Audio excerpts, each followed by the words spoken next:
Okay, turn this another way. Okay, hi.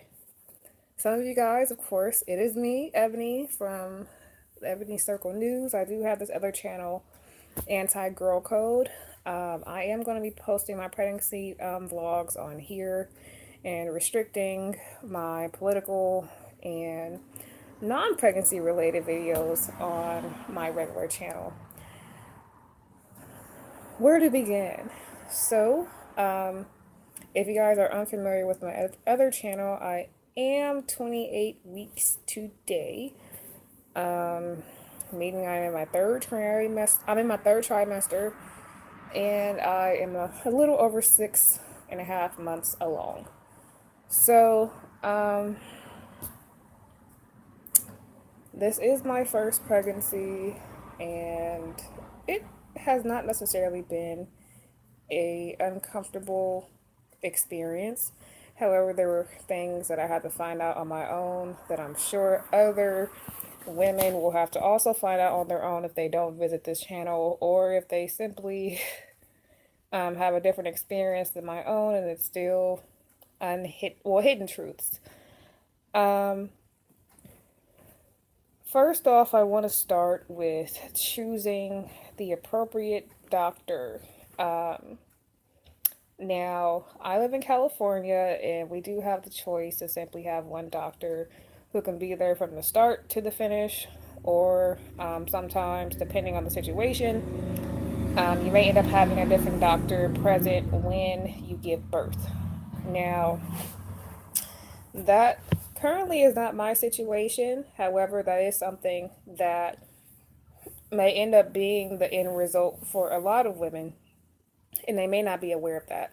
So, asking questions regarding the availability of the doctor that you currently have for your OBG is very, very important, especially when you are a new mom. People forget these small details because they just went through it and just continued about their lives and raising their children. But this can be a very uncomfortable situation for you if you're someone who may be accustomed to having female doctors, for example, and once you get to labor and delivery, you have a man waiting for you to push out, and there's no female doctors to be found. Those are things that has to be acknowledged and considered long before you get to the labor and delivery room. So that's one thing I certainly want you guys to be fully aware of. Making sure your doctor is going to be there from start to finish. Also, making sure the doctor that you do have is a doctor that you do want. Now, they assign you a doctor at the beginning and they give you, little brief descriptions of who they are, and how the person who you may be speaking to on the phone or in person with feels about the doctor in particular. Sometimes they have bios on the websites depending on where you get your health care provided. But you do want to do your homework on different doctors before you settle on one, because you may end up not fully benefiting from the experience of being pregnant and having a baby if you have the wrong doctor. This morning, I've had the same doctor basically since I found out I was expecting. And actually, today I decided to change doctors for a couple of reasons. Number one, um, the amount of attention and care, advice, things of that nature, I don't feel I was fully benefiting from that. And I'd hate to be rushed into having my baby and not really knowing what to do. And a lot of times we do go to our doctors to try and seek advice, and we don't want to go somewhere else to seek the same advice you thought you would have gotten from your doctor. A lot of times I've been suggested to take classes offered by the hospital to learn about having to combat labor or learning about nursing and things of that nature, when at times I felt that I would have just simply valued the opinion more from my doctor than valuing the opinion from another stranger. And a lot of times, you can still get the same information from your doctor directly, and they may not want to provide you the information because they're there for profiting reasons rather than caring reasons. Meaning, when they suggest to you to seek information elsewhere, and it may require you to sign up for something or enroll in something, or basically have a separate appointment, that normally means that they're trying to get money in the pocket of the hospital.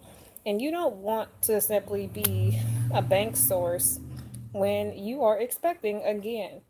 Even if you may end up benefiting from the classes, you still want to benefit from your doctor to begin with. That's going to be the person who's assisting you throughout the entire pregnancy up until the time you are no longer pregnant.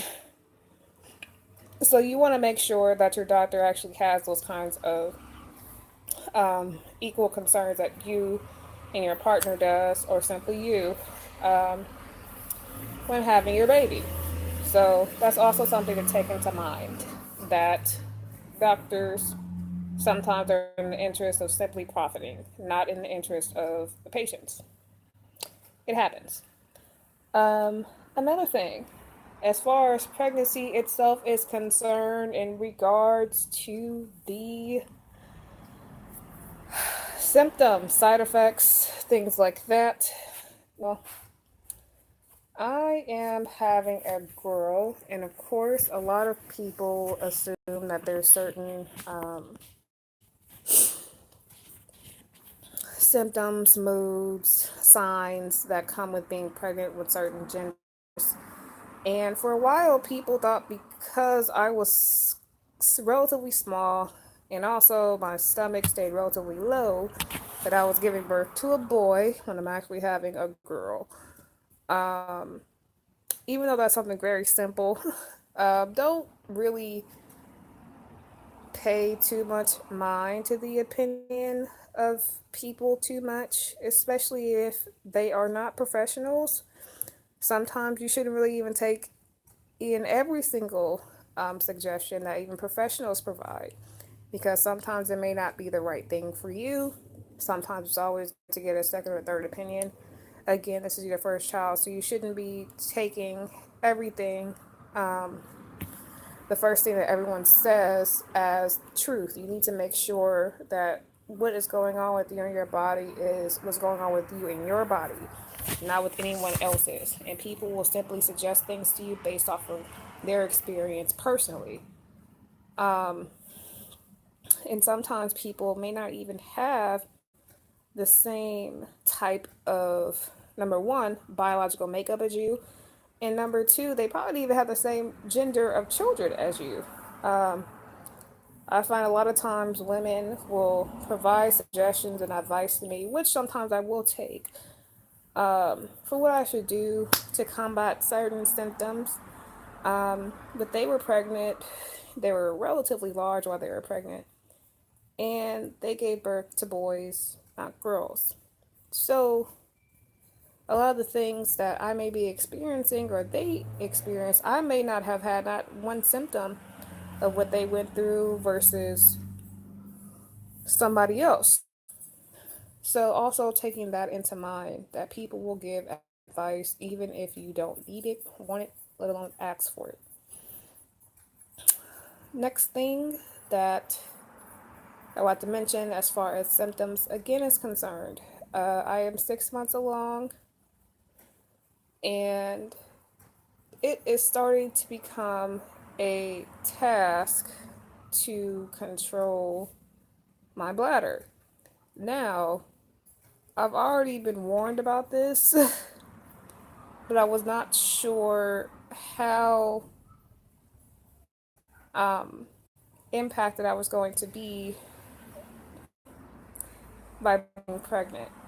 Now, one thing that I definitely noticed is that from the pressure of having a baby inside of me, My body has started to swell in certain areas that it hadn't before. It's starting to be uncomfortable in my pelvic area, unlike before. Um, you get a lot of movement. Excuse me. You get a lot of movement from your baby, depending on what your emotions are, how active you may be, or how active the father may even be. Um, and that is something that you also have to take into mind. Some babies are not movers. Some babies prefer to simply sit in your pelvis and grow, and they don't really like to disturb the peace. My baby, on the other hand, doesn't mind disturbing the peace.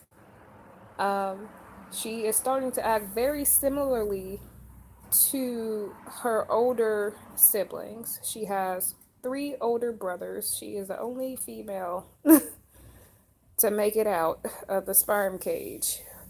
So, but nonetheless, she still is embodying certain characteristics that her brothers have, um, even though they only share the same father, not the same mother. Since again, this is my first live birth.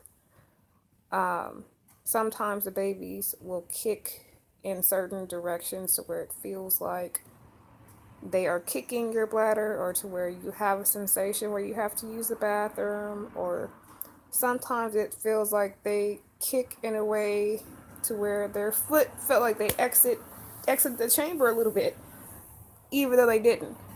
Um, Sometimes you're able to even see and view the babies moving. Like right now, the baby is like moving because she knows I'm talking about her. You can observe them moving in your stomach, seeing them toss and turn and kick and punch, um, just about anything. And the more ultrasounds you have, depending on where you go again, you'll begin to understand the ways your baby is positioned in your body, so you can know which body parts they are using and what's going on in there.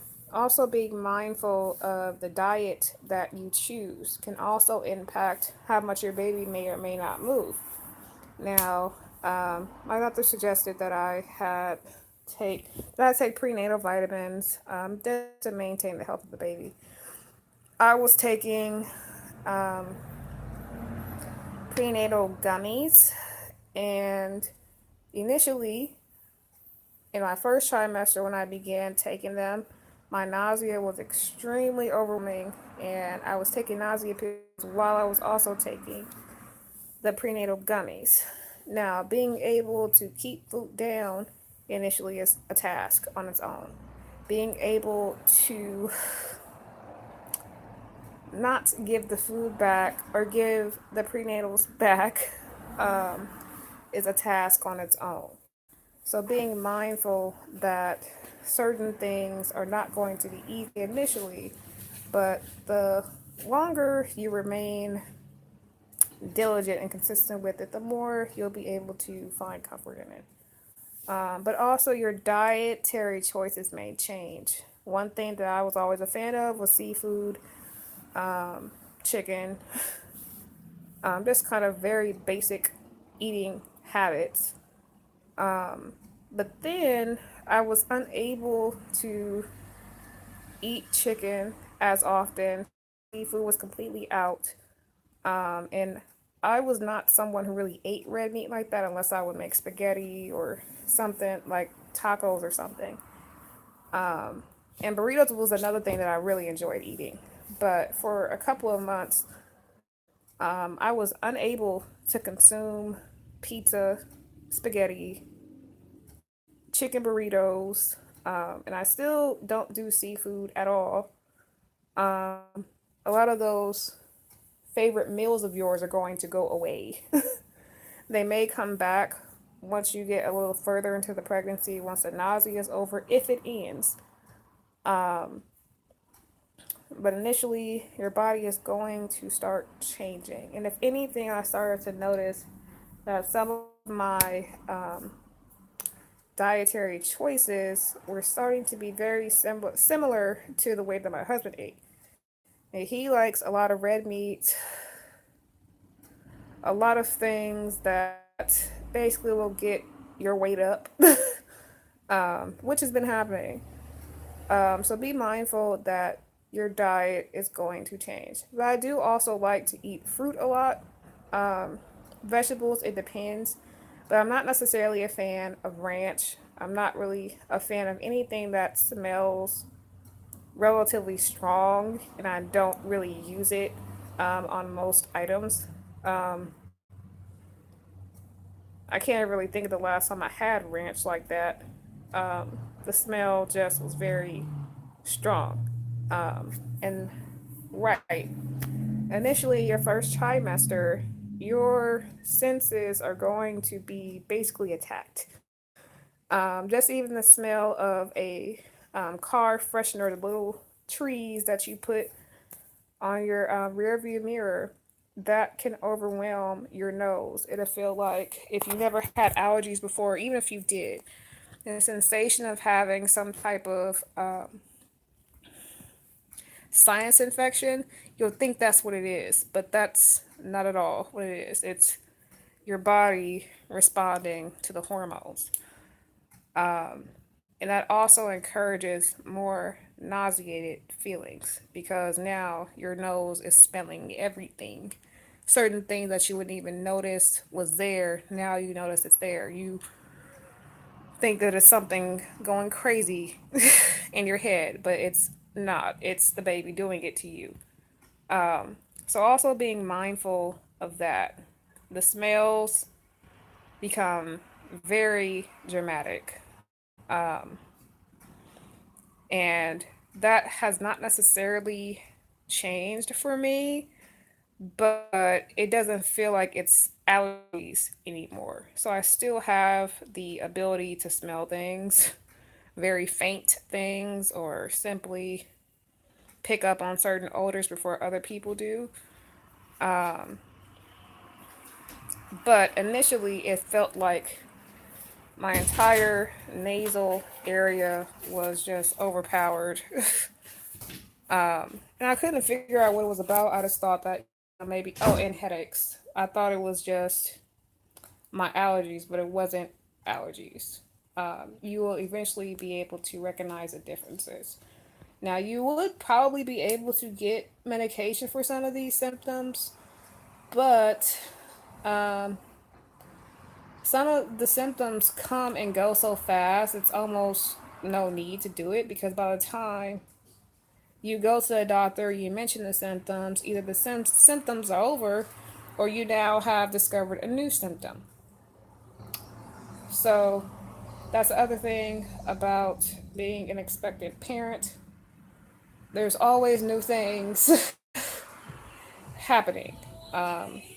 Acne for me is something that just started happening, like right there. It's not that bad, but it does still exist, but still.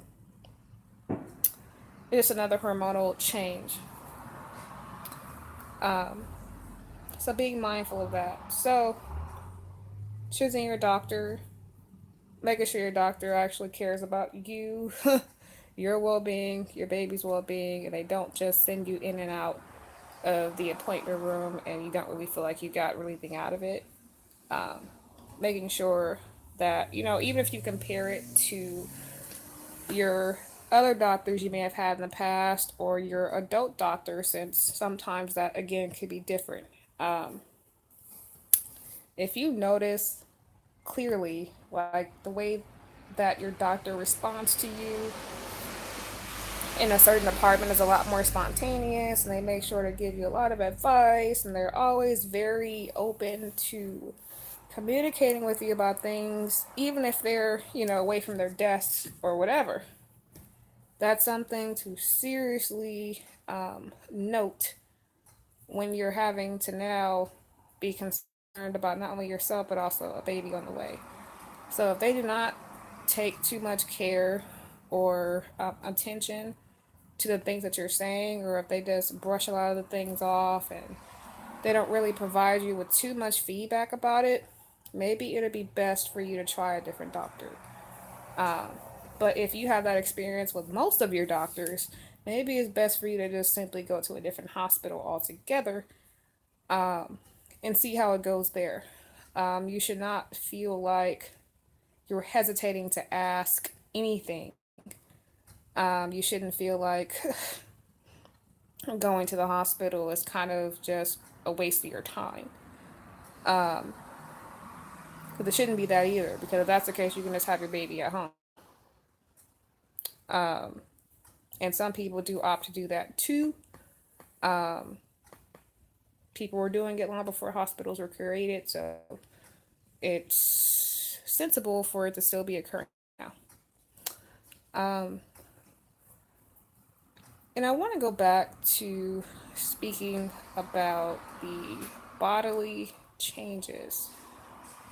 There will be times initially in the beginning where you may think that you have a sensation that you have to use the restroom, and then you get to the restroom and then nothing happens. Sometimes you will go to the restroom multiple times. Your It's going to definitely increase with time. The heavier the baby gets, the more you're going to have to pee. A lot. Even if you don't drink like that, but still stay hydrated. But even if you don't drink like that, you're still going to have to use the bathroom quite often. You're going to notice a significant change in your trips to the restroom, especially when it gets relatively warm. You're going to have to go. And that's completely normal. Expect it to happen because it's going to happen. Also, expect your chest area to be relatively uncomfortable at times, because your body is trying to take the role of becoming a mother instead of just a normal female. You're going to notice a lot of sensitivity in your areola. You're going to start to see veins going down to your chest, and those veins also is just letting you know that your body is preparing for milk. So that's also something to take into mind.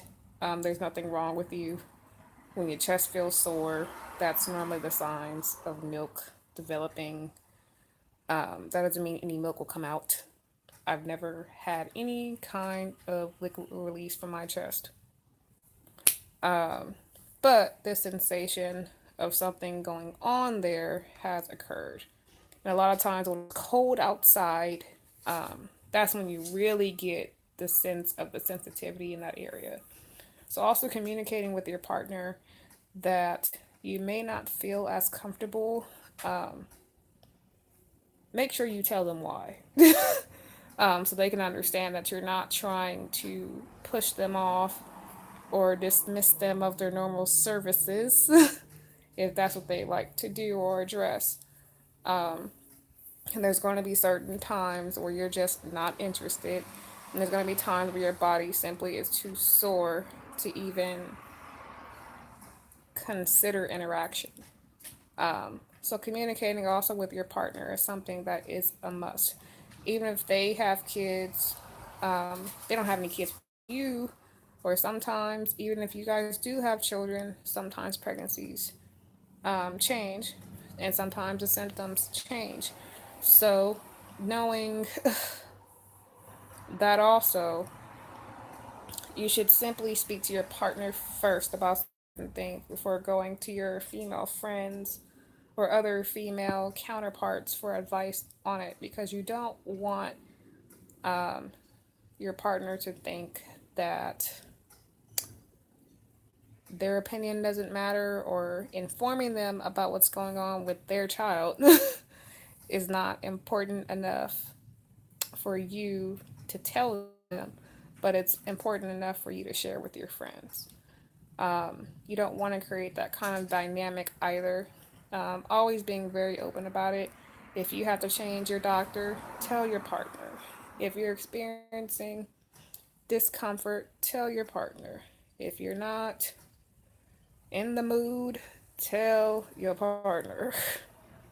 Just so they can come to understand that there's changes happening to your body that you have really no control of.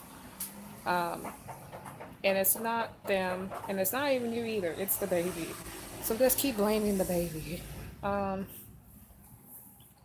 but also try not to fight off symptoms. If there are certain symptoms that persist, most symptoms that come from being pregnant are treatable, or at least they have some type of prescription to calm it down.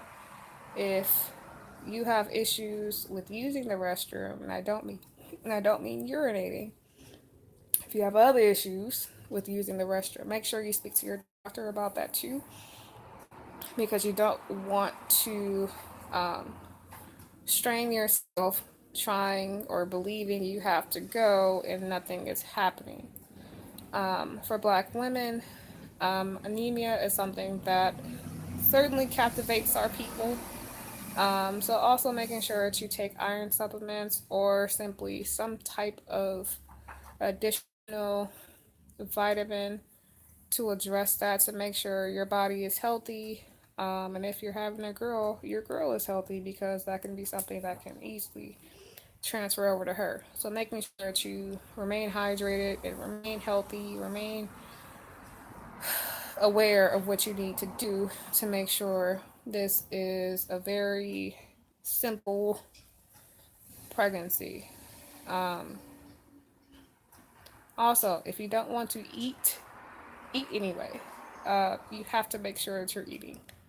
You have to make sure that something is in your stomach, because it's going to be bad if your tank runs on E, and it runs on E often. Always making sure you have something.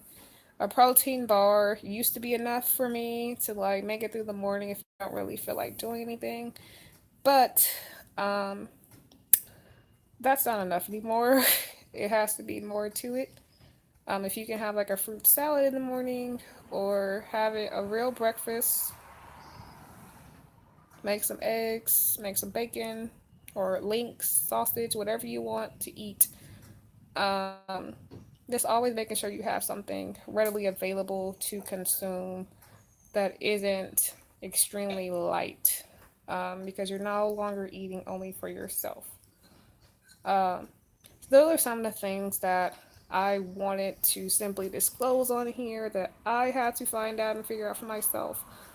Um, and there's more things, but I'll come back to you guys with another pregnancy vlog in the future. If there's anything you guys have to say, please leave it in the comment section below. Thank you guys for watching.